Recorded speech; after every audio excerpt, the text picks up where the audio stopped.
લોકો બોલ છે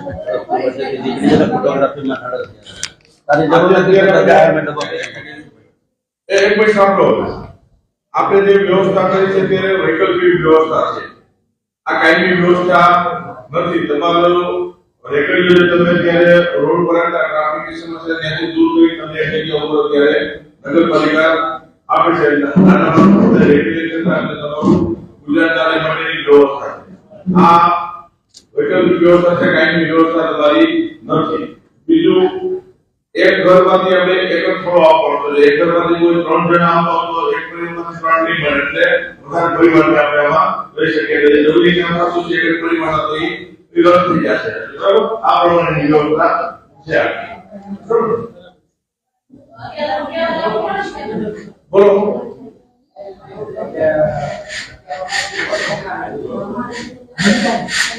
નજીક આવી જા.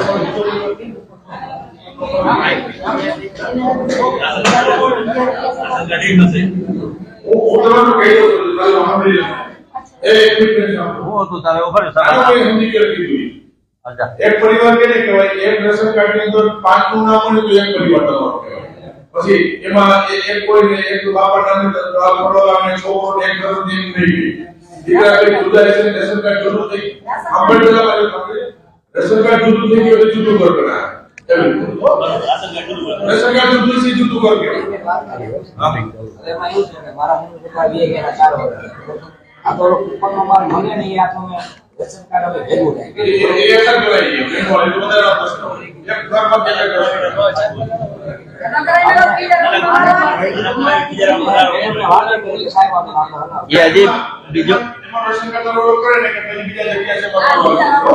અત્યારે ખાલી 104 માંથી 44 જણાને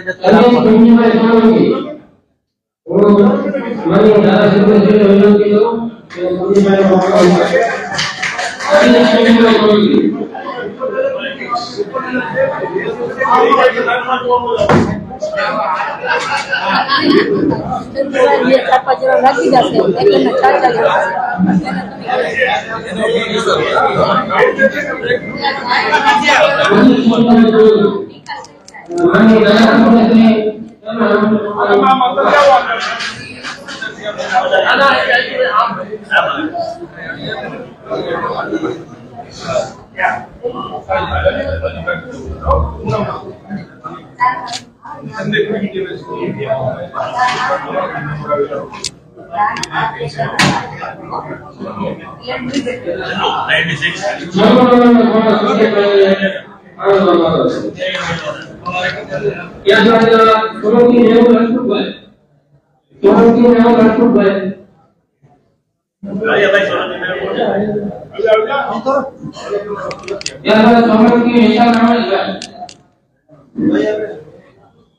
આનું કામ છે.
મકોઈ કૌશલભાઈ વિકાસ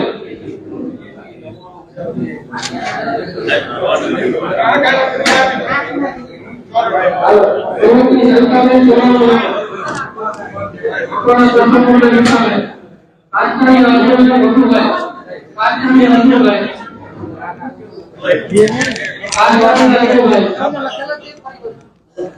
પ્રથમ નંબર મોટા વર્ગ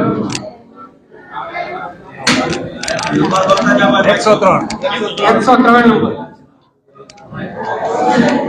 કાંતણી અજયભાઈ ભગુભાઈ 103 નંબર સોલંકી જયેશભાઈ સોલંકી મનીષાબેન હરેશભાઈ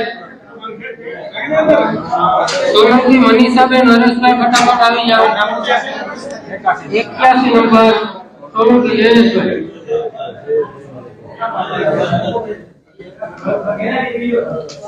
સોલંકી મનીષાબેન હરેશભાઈ સોલંકી સુમિત હરેશભાઈ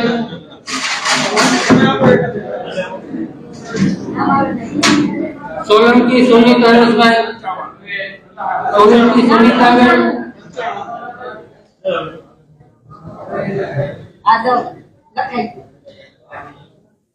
સોલંકી ચેતનાબેન ચંદુભાઈ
જેતપુરની અંદર તીનપતિ ચોક થી જે હોસ્પિટલ ને પોલીસ સ્ટેશન ની આગળ જે શાકભાજી વાળા કે જે નાના રેકડી લઈને પોતાનું ગુજરાન ચલાવતું, જેમાં લોકોનો ટ્રાફિકની કાયમી માટે સમસ્યા હતી. નગરપાલિકા દ્વારા આ તમામ લોકોને ત્યાંથી દૂર કર્યા છે અને નાના માણસોની રોજીરોટી બગડે નહીં. અને સ્વાભાવિક કે એક રેકડી વાળો શાકભાજી વેચતો હોય તો સ્વાભાવિક કે આખો દિવસ શાકભાજી વેચી અને પોતાના પરિવારનું ગુજરાન ચલાવતો હોય છે.